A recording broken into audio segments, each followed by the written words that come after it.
If in 2024 you still don't know how to make banging jollof rice, then this video is for you. In this video, I'll be sharing with you how I make this amazing jollof rice that is so easy to make and gets done in no time. So first thing I'm going to do is I'm going to cook my protein of choice. In today's video, I'll be using beef. Please feel free to use any other protein you want.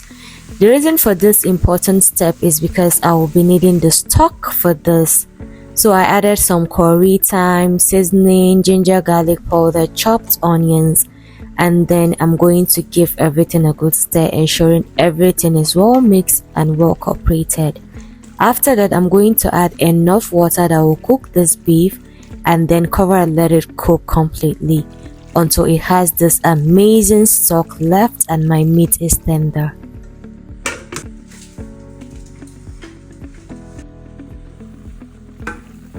Once my meat is thoroughly cooked and has this amazing stock, it is time to move forward.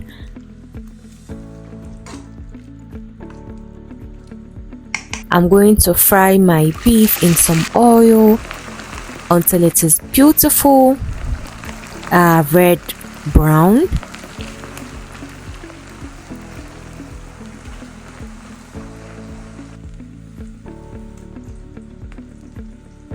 Once you have something like this, your beef is ready. You're going to put this aside and then proceed to the other step. Now I'm going to add some vegetable oil in my pot. Because I'll be cooking 3 cups, I'll be using 3 cooking spoons of vegetable oil, and then in that I added my tomato paste. You're going to fry your tomato paste very well to remove that sourness from it, because you wouldn't want the sourness to end up in your cooked rice when done. So take your time to fry your tomato paste, as you can see in the video, until it is well fried. Then we're going to go in with the other ingredients. Now I'm going to add my ginger garlic paste, some onions, and then fry everything. Reason for this is I'm trying to build flavors. When you take your time to add specific ingredients at specific time, that is building flavors. Now I'm going to add my tomato pepper blend and give everything a good stir.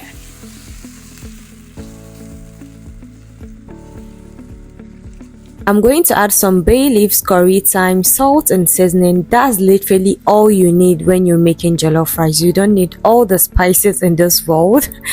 After stirring, I'm going to cover and allow this fry on its own. And this is one important step when making banging jollof rice. The base is very important.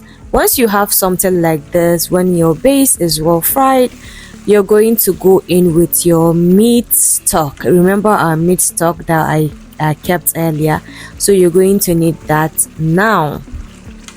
I do this all the time. I use a strainer before pouring in my meat stock because I don't want it to catch I don't want to dump all the onions and all of that into my base. So after that, I'm going to go in with my 3 cups of washed rice.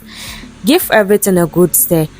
Now if you notice, I did not add water at this junction. I love to add my rice first before water. That way I get to know the exact quantity of water my rice need, compared to when you add water first and then you add your rice.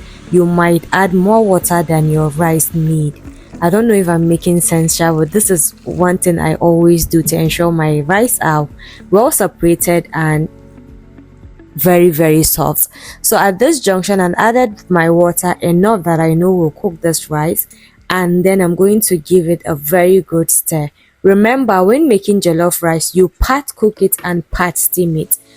So if you feel like okay, the water is not enough, all you need to do is cover with aluminium foil and let it steam on low heat. This is very important. Once you have something like this and your rice is not cooked, by the way, all you need to do is use aluminium foil, cover and let it steam for some minutes on low heat. Please take your time, on low heat. So this is what we have after some minutes. As you can see in the video, my rice is very fluffy, well nice and well cooked. So at this junction, you're going to add some butter or margarine if that's what you have. Give everything a good stir, and then we're going to add other ingredients. So finalize this.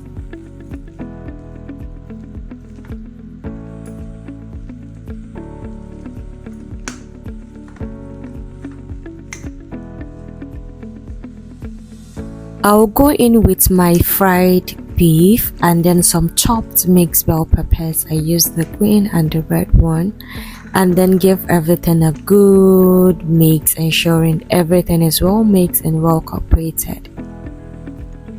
Now I'm going to garnish with some spring onions and my rice is ready. If you serve this particular rice to like anybody, they will keep coming back for more. In fact, this is the type of food you cook and eat and then keep dancing and singing because of how good it is. So how do you see this jollof rice? By the way, it has the perfect color and everything. My jollof rice is never complete without that side of fried plantain and coleslaw, and this is exactly what I'm doing now. I fried some plantain and then it is ready to plate. I use this bamboo tray.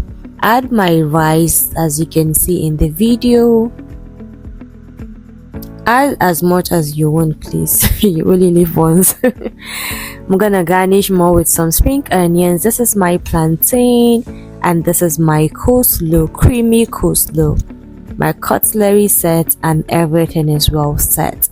If you like this video, don't forget to like, subscribe and follow for more. Bye.